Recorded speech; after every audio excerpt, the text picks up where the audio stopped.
If you're somewhat new to Dead by Daylight, chances are you don't know that Freddy was once the weakest killer in the game, and it wasn't even close. I'm not talking Legion or Myers bad, I'm talking no Mither bad, with Freddy's ability giving him a massive downside and no worthwhile strengths to make up for it. Original Freddy was nothing like the Freddy you're used to today. No blood snares to slow survivors down, no fake pallets, no gen teleport. His ability was waiting 7 seconds to be allowed to basic attack. He was the weakest killer by a landslide, and only 2 weeks after release, they annihilated him with a huge barrage of nerfs. Freddy's release, alongside Behavior's treatment of him, was a huge ordeal. It birthed countless memes like Darn or Sharp Hand Joe, caused huge backlash such as review bombs on Steam and even a killer exodus, and it's a huge stain on Behavior's reputation, and is one of the biggest reasons that even to this day, Behavior is known for having a horrendous balance team. Let me take you back to a time when Freddy couldn't even attack survivors if they were awake. All the way back on the 26th of October 2017, Freddy Krueger released alongside Quentin Smith with the Nightmare on Elm Street chapter. Although the community was excited to get another licensed killer as famous as Myers, straight out the gate the chapter was already memed. Quentin's model was absolutely horrendous, featuring the ugliest face known to mankind alongside his teachable perks of Wake Up, Pharmacy, and Vigil. While Pharmacy and Vigil did find niche uses, Wake Up was memed instantly, as it granted a measly 15% faster gate opening speed compared to its modern day version of 25%. While Quentin didn't have much to offer for survivors, Freddy on the other hand came with some great additions to the killer roster with Remember Me, a perk which made the gates take longer to open depending on how many times the killer hit the obsession, Blood Warden, which blocks survivors from escaping for 30 seconds if a survivor is hooked while the doors are open, and Fire Up, which insta-wins any game as soon as the killer loads in. Immediately, killer players gravitated towards Remember Me and Blood Warden in an attempt to create a slowdown build that didn't rely on the RNG-laden ruin. While Freddy didn't have anything in his actual kit that helped with late game pressure, unlike the Pig's Bear Traps, people still associated Freddy with being a late game killer due to his perks. It didn't take too long for players to give up on Remember Me.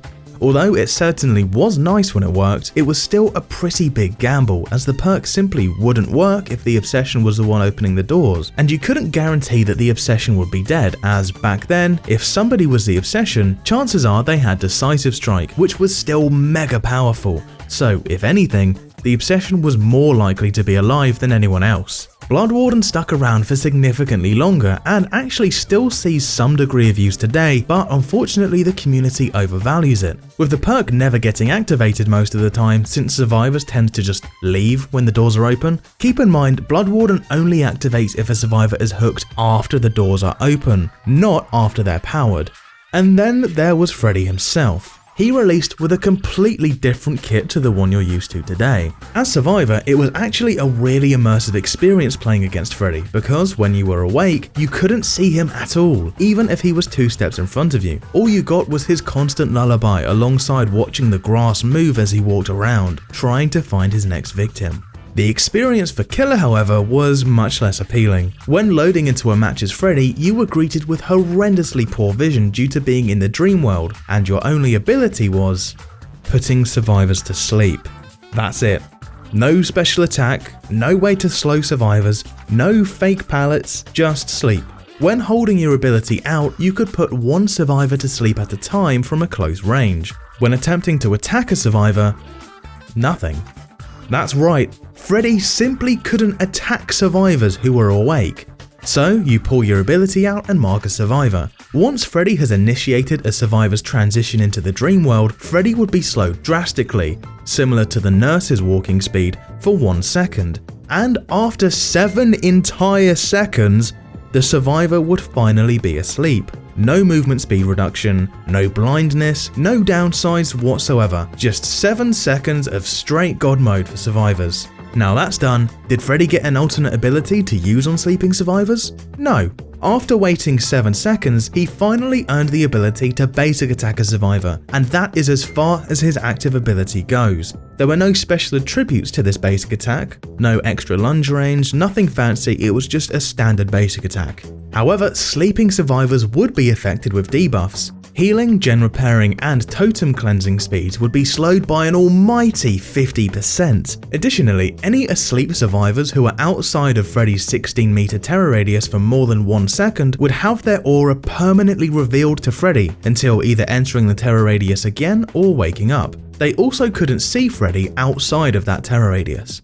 As you can imagine, being permanently visible outside of a tiny terror radius ended up being quite frustrating for survivors who, back then, actually tried to break chase after a few loops, instead of happily rinsing every pallet in the map, as it effectively removed a strategy that survivors used to enjoy, even if Freddy himself wasn't that much of a threat due to having no actual ability. If somehow you actually broke chase, perhaps you were grouped up and he slept both of you and then chased the other person, if you went to go and repair a gen, heal, or do literally anything that survivors need to do to win, you would waste a ridiculous amount of time. For instance, gens would take 160 seconds to repair while asleep instead of the usual 80. As we all know, watching bars fill up over and over again really isn't fun, and having to watch bars fill up for twice as long was not a welcome mechanic. However, all of these downsides could be cleansed, and your invulnerability could be restored by simply finding a teammate to wake you up or failing any skill check, gens, healing, or even self-caring. Missing one skill check was all survivors had to do in order to completely nullify Freddy's entire kit, and if multiple people were on a gen, only one person needed to miss a skill check and everyone would wake up. In those days, self-care was super popular. It hadn't been gutted like it is nowadays, and due to overall player skill being lower, it was used much more frequently. You'd be seeing multiple almost every single game. So, using self-care, survivors could effectively delete Freddy's power from the game. What would happen was, Freddy would find someone and put them to sleep, then they would have 7 seconds of God mode to run to a loop. Keep in mind there were tons more pallets in the game back then. Freddy would injure you, you'd drop the pallet, and while Freddy was in the pallet break animation, you'd run off to the next loop and then start self-caring while spamming the skill check button to instantly fail a skill check as soon as it popped up, and boom, you were awake again. So you had God mode again, rinse and repeat. Needless to say, Freddy was abysmal. People could unhook survivors right in your face as Freddy, and all you can do is stand there and watch as you waited for those 7 long seconds to pass before you could actually start interacting with the survivors. Killer players were let down, to say the least. They had just spent their money on a killer that can't kill. However, it wasn't the end of the world. Since Freddy wasn't just a little bit weak and was instead absolutely horrendous beyond all belief, clearly the worst killer in the game by a landslide, there's no way the devs would ignore him in this state. Things needed to change. So, 2 weeks after his release on the 9th of November 2017, patch 1.8.1 released, bringing a whole host of new changes to Freddy. So, what did behavior have in store for the weakest killer in Dead by Daylight history? Nerf. Sleeping survivors' auras would only be revealed to Freddy 10 seconds after leaving his terror radius, 10 times slower than before. Nerf. His terror radius when survivors were asleep was increased from 16 meters to 24 meters, an increase of 50%. Nerf. After initiating a survivor's transition to the dream state, Freddy's movement speed would be slowed for 3 seconds instead of the previous 1 second, 3 times longer than before. Nerf. Survivors are instantly woken up the moment they're downed. The killer community went from feeling a little bit let down to pure, utter outrage. In a time where killers as a whole were already horrible to play due to Decisive Strike still being in its prime, gens were faster, there were way more pallets in the game, insta-heals were still in the game, insta-blinds were still in the game, maps were bigger, and infinite loops were still running rampant in loads of maps, behavior had not only released the weakest killer ever, but then proceeded to slam him with a series of huge nerfs a mere 2 weeks after his release. The killer community was not going to let that slide. At that point in time, killers were already playthings for survivors, and killers were in dire need of buffs for ages, and this was the straw that broke the camel's back for many players. The players were done with asking nicely for the devs to actually do their job, and instead took matters into their own hands. A killer exodus. Many killer players simply stopped playing killer. Some switched to survivor, while others just stopped playing Dead by Daylight entirely during that period. After all, if the devs only cared about survivor players, then they'd have to react, since survivors wouldn't be able to play the game at all if there were no killers. While survivor queues certainly took longer than usual, it ultimately amounted to nothing. Why would the devs nerf such a weak character, especially when killers like Billy and Nurse were leagues stronger than him? It didn't make any sense. Well, one look at Dead by Daylight's Steam page revealed all. A review bomb. A huge onslaught of negative reviews all submitted at the same time. And what did the reviews say? The new killer Freddy Krueger was far too overpowered and made the game absolutely horrible for survivors.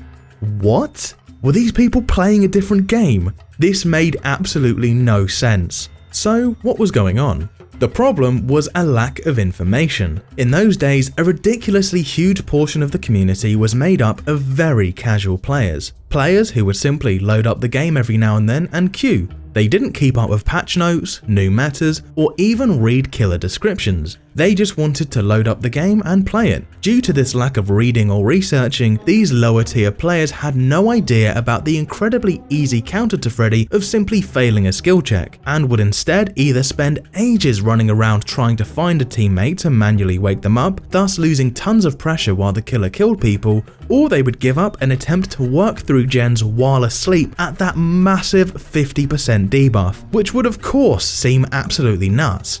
One piece of information was the line between Freddy being a crazy slowdown killer or being practically unplayable, and that information was what the casual players lacked. Don't get me wrong, no hate to people for playing a game casually, there's nothing wrong with that at all, but there is something wrong with instantly review bombing the game to force the devs to nerf an already trashed character purely because you can't be bothered to learn the 2-button combination that instantly counters him. That is absolutely insane, but that wasn't the only factor though. Even amongst higher tier survivors, Freddy wasn't exactly popular. Even though they had no problems with countering him, a lot of players found playing against Freddy to be tedious, frustrating, and boring. Since Freddy had no actual ability, playing against a Freddy ended up being quite boring, as there was literally nothing he could do other than walk at you. And since Freddy players would rarely ever break chase due to his ability to see survivor auras, chases against him provided very little stimulation to good survivors. Whenever you were not in a chase, the requirement to wake yourself up after every encounter with him was simply monotonous, and it was made worse if you didn't use self-care, since you'd have to run all the way over to a gen in order to wake up, delaying the process even more. Nerfing him didn't help, as he became even less interactive for survivors in a chase. While Freddy was absolutely garbage beyond all belief, there was a positive side to his position. The memes. Darn or Sharp Hand Joe were two quotes that you could drop at any moment and people would instantly understand that you were making fun of Freddy's abysmal state. I often get people in my comments bragging about how they reached rank 1 without Ruin or without some other meta perk. Well, back in my day, we played perkless Sharp Hand Joe for our memes. No perks at all, no add-ons, just little Sharp Hand Joe and his 7-second survivor god mode grinding up to the top of the ranks. Sure, it was torturous, but my god was it funny. When you inevitably got annihilated by a full insta-blind sprint burst decisive strike leader and borrowed time stomp squad, there was no rage, no hatred, no emotion at all. All you said was darn.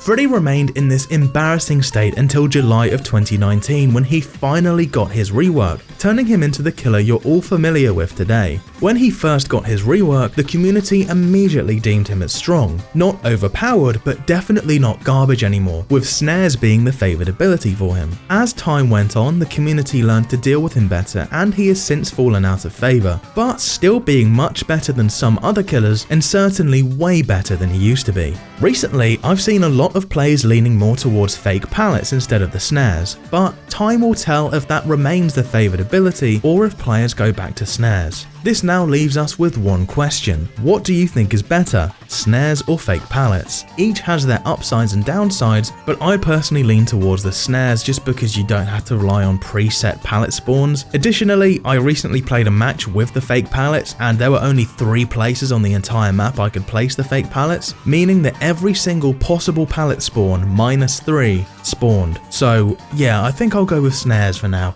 I hope you enjoyed the video and thank you so much for sticking to the end. If you have any other things you'd like me to discuss in a similar style to this video, be sure to let me know. You can catch me live on twitch.tv/Ardetha.